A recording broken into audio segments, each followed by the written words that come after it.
going to be doing a presentation on search engine optimization. And Kevin is IDRC's web and digital media specialist and a member of the Center's communications department. He's a biologist by training, but began his communications career in the 1980s producing educational media for the school board. And after a stint as the director of communications for a Canadian NGO, he launched a successful freelance writing career. And his clients have included the Canadian International Development Agency and the International Development Research Center. But in 1996, IDRC made him an offer that he couldn't refuse. And he spent the next 12 years as a writer and editor before taking over responsibilities for the public website.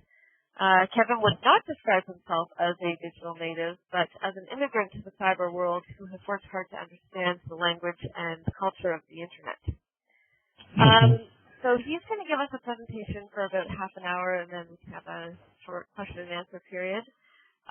Or because it's just you, Kamal, if you'd like to jump in anytime and ask a question or make a comment, feel free to do that.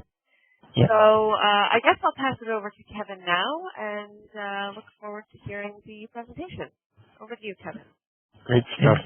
Thank you, Katie. So first thing I'm going to do is share my desktop and make sure that everybody can see what I'm seeing. And hang on. That's not the one. There we go. There we go. Here we go.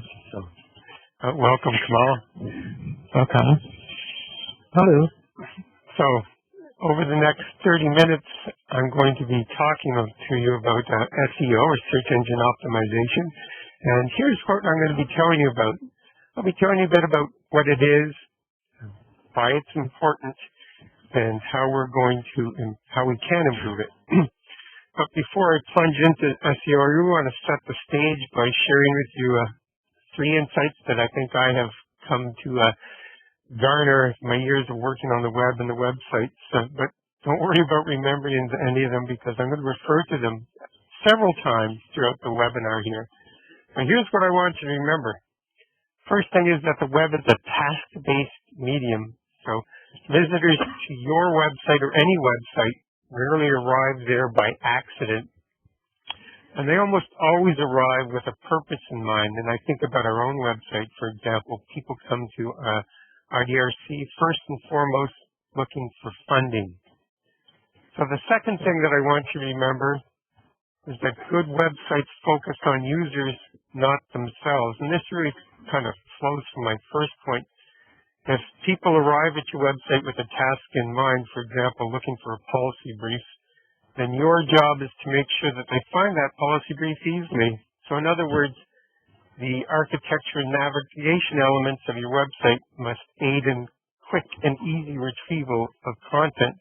I know that seems kind of self-evident, but just think of how many websites out there really want to tell you about themselves rather than helping you complete your task. And frequently I find anyways that their efforts to market themselves get in the way of my finding what I came looking for. Now, I know that one of the issues people often have is trying to figure out what tasks the users to their website are trying to complete. But I think that Caitlin Miles' webinar last week on Google Analytics was a good overview of a tool that can really help you with that kind of discovery, to really learn why people are coming to your website and what they're trying to do. So that brings me to my third point, and that is this. Content does not improve with volume. The internet has made publishing content to a global audience an absolute breeze, but it has done very, very little to ensure its quality. And we still see today content that was obviously written for print and then dumped onto a website. This is wrong, and it turns website users off. Your website users will judge you by the quality of your content, and you should make that the hallmark of your website. If you do, you'll see traffic to your website increase. And here's the little secret. Good quality content is also good search engine optimization practice. Okay, so now let's have a look at SEO. So what is SEO? In a nutshell, SEO is about making your content findable. Remember I said that quality must be the hallmark of your website. Well, I gotta tell you, good quality takes time and effort to create. But having taken all that time, you want to make sure that people who should be looking for your content can find it. So SEO is important because it can help make your content more findable. But it's also important for a couple of other reasons that I'm going to explain now. To find content, most people begin with a search engine. And in the world of search engines, this one is the granddaddy. Indeed, Google is so popular and ubiquitous that we've made it a verb. If you're looking for something, what do? You just Google it. But the real significance of our desire to just Google it is this. Search is now the main resource discovery strategy for most people. I'm going to repeat that. Search is now the main resource discovery strategy for most people. So when it comes to completing a task or looking for content, then most people begin by plugging a keyword into a search box like the one you see here. So on the IDRC website, for example, numbers that we have pulled from Google Analytics show that of the 150,000 or so visitors we had to our website in the period of May 1 to June 1, fully 66% or 2/3 of the traffic arrived via a search engine, and Google alone accounted for 9/10 of that traffic. So the importance of search engines, and Google in particular, to finding the content on our website is immense. But the other point I want to make about the importance of SEO can be seen here. After the search term has been entered and Google returns the results, numbers show that less than 2% of Google users will go past the first page of results when looking for content that responds to their query.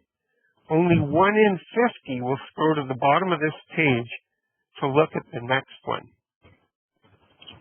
So if you're not on that first page of results, chances of people finding all that great content you worked so hard to create diminishes very rapidly. So your goal as a creator of quality content that you want found is to place as high in search rankings as possible. And that is what optimizing your content for search engines can help you with. But before I show you how to maximize your chances of discovery by a search engine, I have a couple of caveats or warnings I'd like to share. So, SEO or search engine optimization is a bit of a black art. And the reason I describe it as a black art is because of the way search engines describe what content is most relevant to the keyword or phrase that a user types into a search box. The real thing to note here is that not all content or content creators are treated equally. Search engines like Google rely on algorithms, complex formulas that look at much more than just how well your content matches a particular keyword or phrase. Their algorithms look at things like links to your site, how many and from whom, the freshness of your content. Do you update it regularly? Traffic. Numbers are usually a good indicator of popularity when it comes to websites. Server speed. Now this isn't an obvious one, but if you're making sure that your website serves up content fast, it says to the world that you care about your visitors' time. And the one that's becoming more and more important is social media mentions. The more often your content is mentioned in social media is usually a good sign the quality of your content is there also. So there's this constant cat and mouse struggle that goes on between people looking to game the system and search engine companies. Now most of us don't have the time or money to play this game. Slow and steady always wins the race. So many of the elements that go into search engine algorithms are beyond our control. I can't do too much about the number of social media mentions that I get, for example. But by paying attention to those factors that we do control, and by keeping the quality of our content high, we will get a more reputable site linking to us, traffic will increase, and we will improve our ranking in search engines. So let's get on to how to look at how to improve our rankings in search engines. So we're going to look at some of the factors that we do control when it comes to optimizing our content for search engines. And we're going to begin by asking ourselves a question. And it's this: what keywords would users use to search for our content? We could also ask, rephrase that question as, what tasks will visitors to our website want to complete? As think tanks, the people you probably want finding your content would include researchers maybe, policy and other decision makers, government officials, and donors. You want to think about how these users view the world. Many of them, I'm sure, are subject matter specialists. Others have a particular geographic focus, and others still may be interested in particular development issues. So their background often informs the kind of keywords they use when searching. So those are the keywords that should find your way into your content, but perhaps not quite in the way that you might have thought. And I'll show you what I mean with an example that I've pulled from IDRC's old website. So what you're looking at here is an article that was part of a series IDRC produced as a tribute to its 40 years of supporting research for development. And as you can see, the article explores the role of Moroccan cooperatives in improving women's economic outlook. I'm going to use this article to show you how my search results change based on the term or phrase I entered into the Google search box. And we're going to begin with this phrase: cooperatives for women. So I plug this into the search box. The Google algorithm turns away, comparing the phrase I've entered here with the relevant content across the web. And after what I think is an amazingly short time, given all the websites out there, it returns these results. So when the term cooperatives for women is entered into the Google search box, the article appears as number 9. Not bad. But let's see if we can't do better with something, a phrase that's a little bit more specific. So this time I type in improving women's lives through cooperatives. And again, Google turns away in the background and it returns these results. Now this is looking better. The article ranks number 2 in the results list.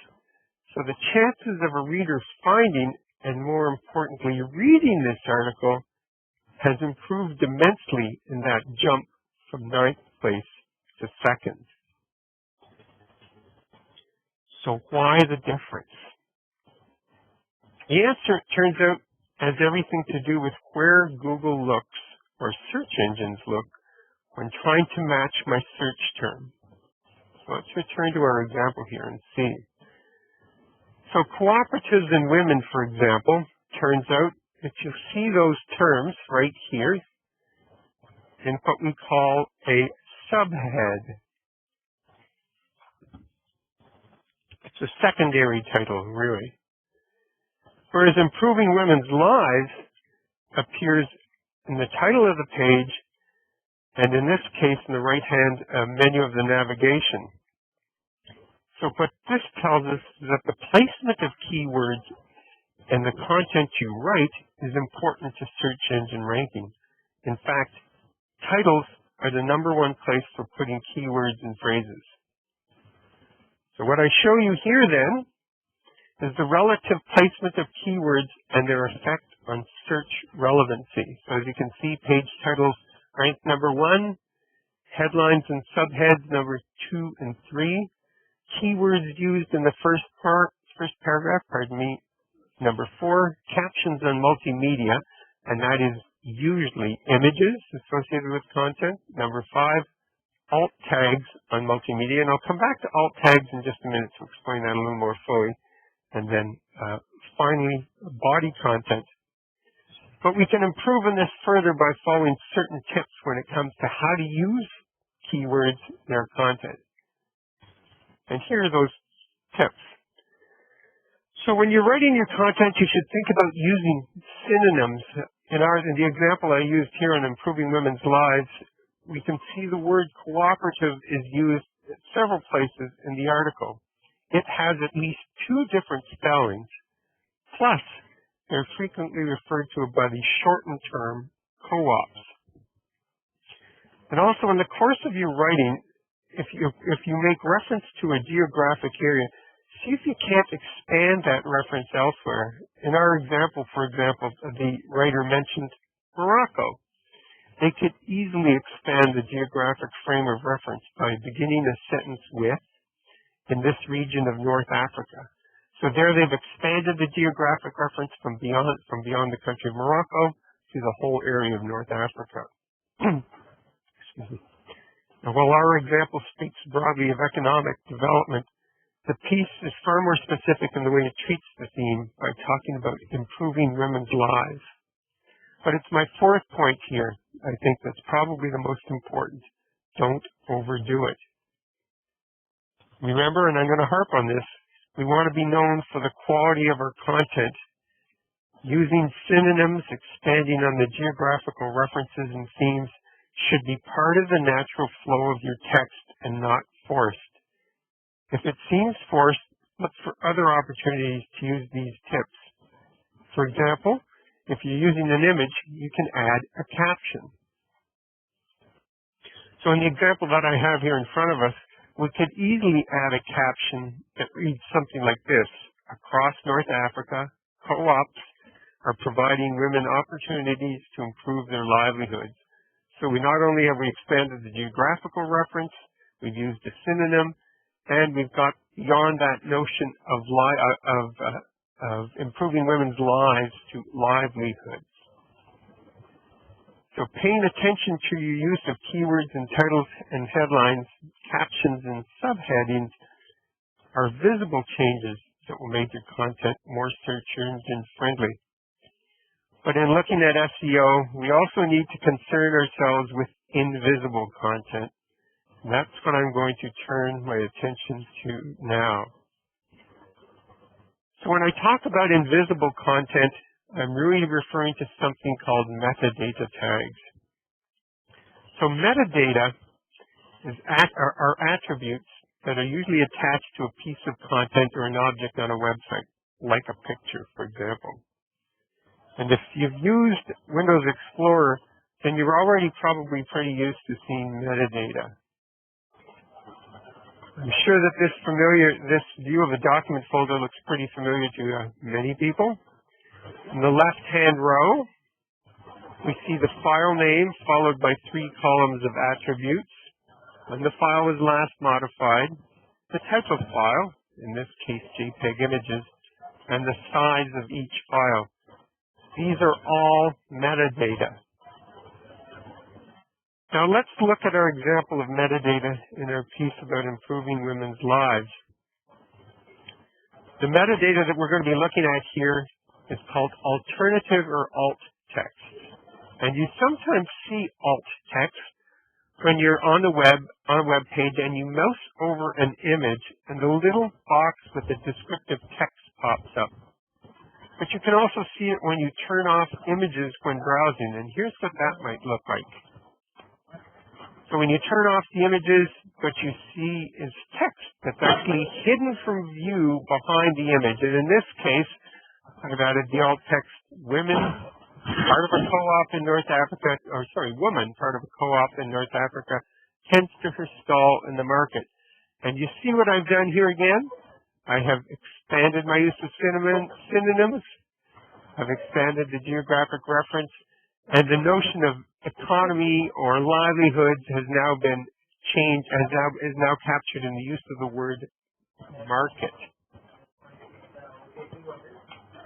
Okay. But alt text is important also for 2 other reasons. Search engines use alt text to give an image meaning.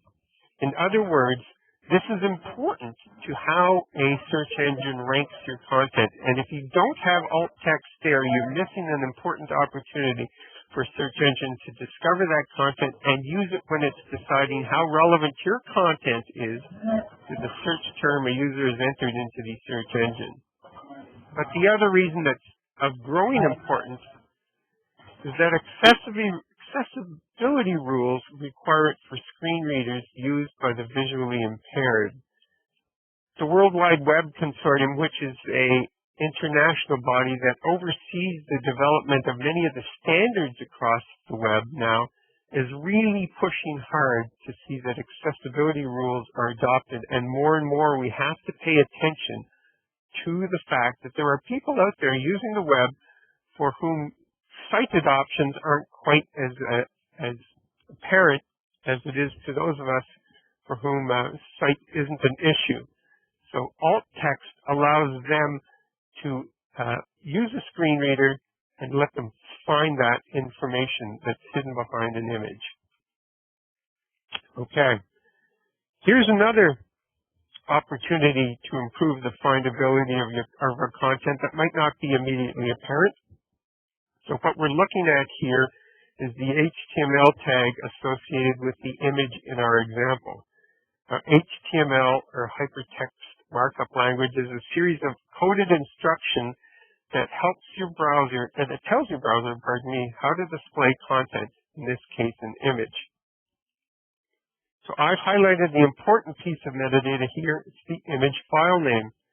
As you can see, because of the way it's constructed, it's all but meaningless to a search engine. There are no actual real words in there that it can discern because the words are jumbled together with numbers. But we can make a relatively simple name change and the file becomes much more useful and much more findable. So what we've done here then is we've changed the file name and we've actually used the title of the article as part of the image file name. But I want to point out something else that we've done, is we've added these little hyphens in between these words. And we do that because if this were used in part of a URL or returned as part of a search, wherever there is a space, search engines replace that space with the 20% symbol. So this prevents that from happening. Okay. So let's see how we can put this all together to improve the findability of our lasting impacts article by raising its ranking for keyword searches in Google. So let's begin with our question: how will users find this content? Let's think about some of the synonyms that we might use. And you can see here the spellings for cooperatives plus 2 of its shortened forms. So we look for opportunities within our text to use these synonyms. We can expand on the geography too, as I've mentioned several times now, by moving from beyond the specific country, Morocco, to the larger region of North Africa. And when it comes to themes, we can talk about improving women's lives, but within a context of rural livelihoods. Including these keywords broadens the base of search terms that a user can type into a search engine to find our content. But we can also use these keywords in other places. For example, we can use it as part of the metadata in the image, as part of the alt text, as part of keywords of the file name and the title. We can use it in a photo caption. Photo captions are great places not just to include other keywords, but to really add an important message around the content that you've developed. Photo captions, if you ever look at how people look at web pages or print documents for the most part, you'll see that people's eyes generally track to images very quickly. They're attractive. Adding a key piece of content that reinforces your message in the form of a caption is just real good communication practices. And, as it turns out, it's also a great SEO practice. And here's another opportunity for us to use those keywords. In subheads, you'll see the subhead here says blending old and new technologies. if we had thought about how we might want to use some of the keywords that we looked at, we could add them here to the subheads. And as you saw in that list that I provided of how search engines rank where the position of keyword subheads, I believe, are somewhere around number 4. So this is an excellent opportunity that we've missed in this particular piece by not including some of the subheads that we know would be important to finding this piece of content out there in the web. Okay, so in closing, I want to remind you of a couple of things. Remember that SEO is a bit of a black art, and that slow and steady always wins the race when it comes to maximizing the search engine opportunities for your content. So I mentioned near the beginning of my talk that creating quality content takes time. So if you've invested your labor into creating great content, you want to make sure that it is findable by search engines. I think we should all begin thinking of our readers as people searching for a needle in an internet haystack. Our job is to make that needle as big as possible. And that is what optimizing your content for search engines does. Thanks. That brings us to the end of my presentation. Great. But I'm open to any questions that anybody out there may have. Hello? Kamal, do you have a question? Not actually, but yeah, I would say that I was much more interested with the alternative text use and the what do you call placard kind of idea, right? Yeah. Yeah, I found that using the alt text was really interesting because when you were talking about synonyms, I was thinking if I saw cooperative spelled differently on a single page, I would think it looked a little bit sloppy. I would, I wouldn't want to have cooperatives without the hyphen and then cooperatives with the hyphen, but alt text allows you to put in all of those different kinds of spellings and whatever to get more people coming to your website. And it's really Certainly because now. Yeah, go ahead. Sorry. Yeah. That's an No, it's okay. No. Certainly because now, even in a research organization, most of the researchers won't like to have different spellings in their text.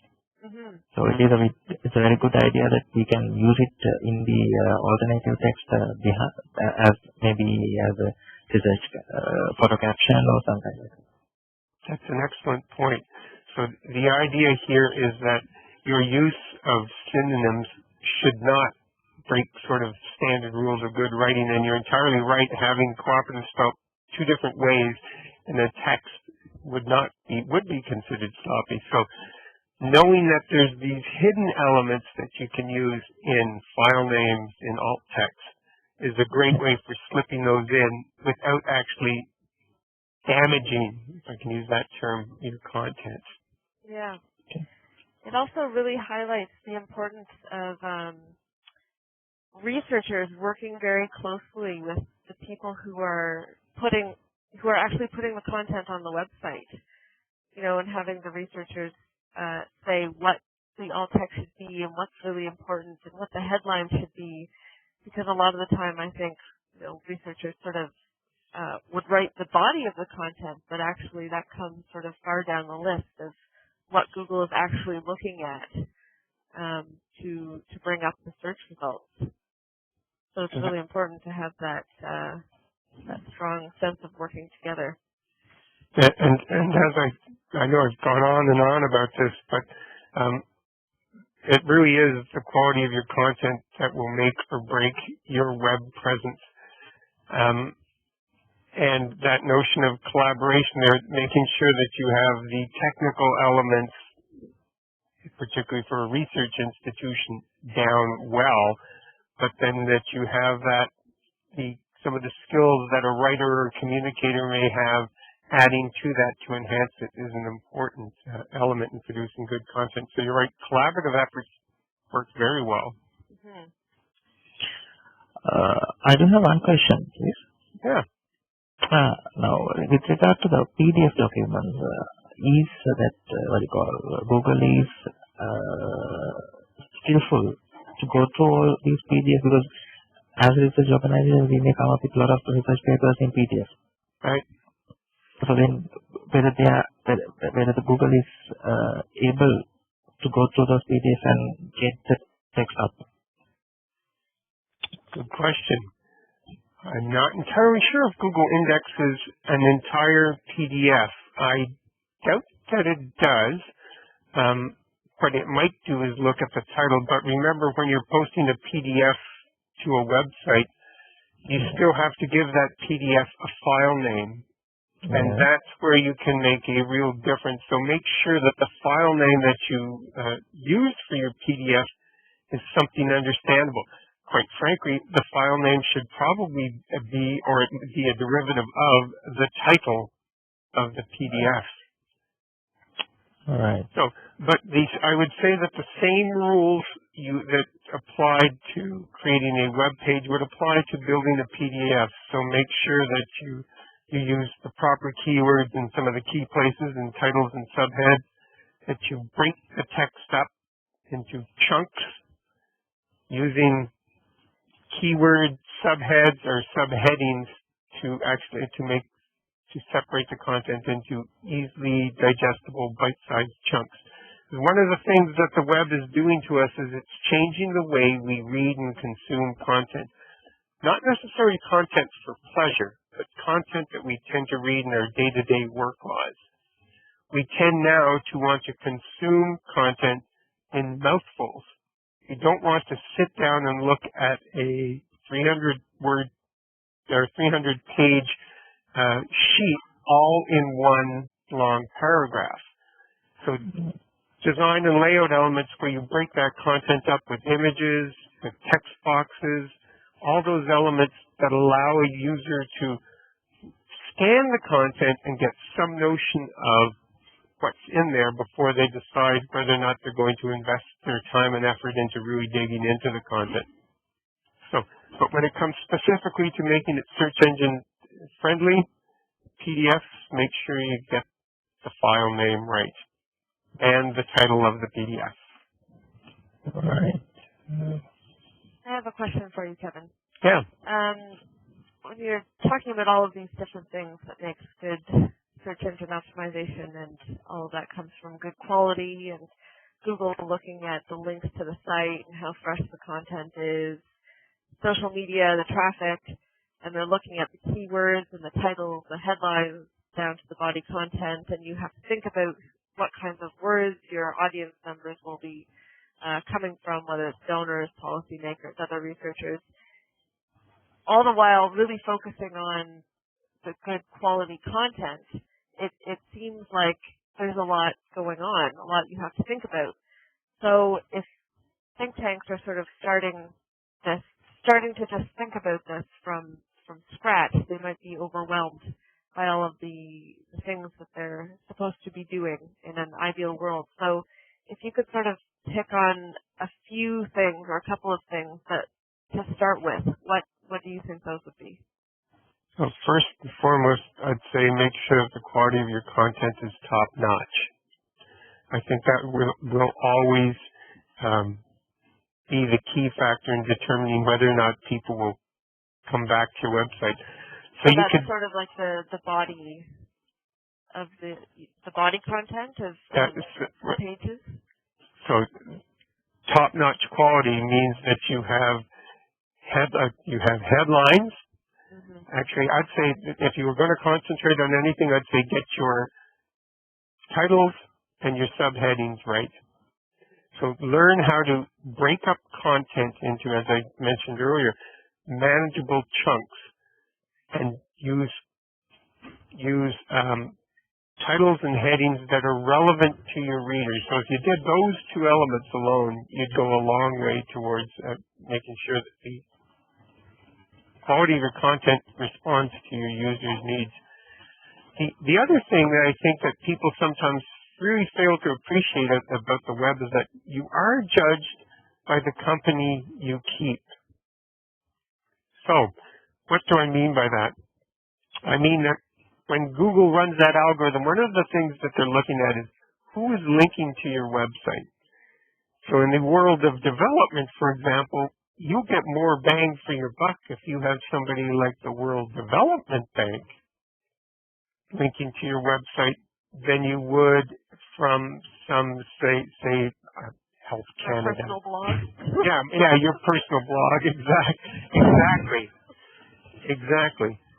So you can look for opportunities to elicit their response. So I know, for example, that there are a number of development gateways out there and publications that are looking for content across the web that have to do with development issues. By bringing some of that material to their attention, not only do you, if they pick it up, not only do you get your content distributed more widely, but it's distributed by an organization that's viewed as a credible source on the web. And that goes a long way towards boosting your reputation and kicking you up those search engine rankings. So it really is part of a marketing strategy, I guess, then that should go into trying to get the research that you're doing within your think tank more broadly viewed. Does that answer your question? Yeah, that's great. Thank you. Anything else from you, Kamal? Not so. Kamal, I have a question for you. Yeah, please. Actually, two questions. Where are you calling from, and what's your position within the organization that you work for? I'm calling from Colombo, Center for Quality Analytics, and I'm the online communications professional of the organization. Oh, great. A fellow webhead. And actually, I slightly found some relationship similarity with us. I said that you are you are a biologist in origin. Yes. Same here. I studied in natural sciences and then slowly converted into social sciences and especially the communication field. So that's what we are doing, the revamping of our site these days. Okay. And we are going to come up with a kind of a big portal, quality portal, with relation to the site. Uh-huh. So that's why I'm a bit interested in this conversation actually. Great. Well, if at any point in the future, you want a little feedback, by all means, feel free to contact me. I'd be glad to offer my opinion or help you out in any way that I can. Yeah, sure. Great.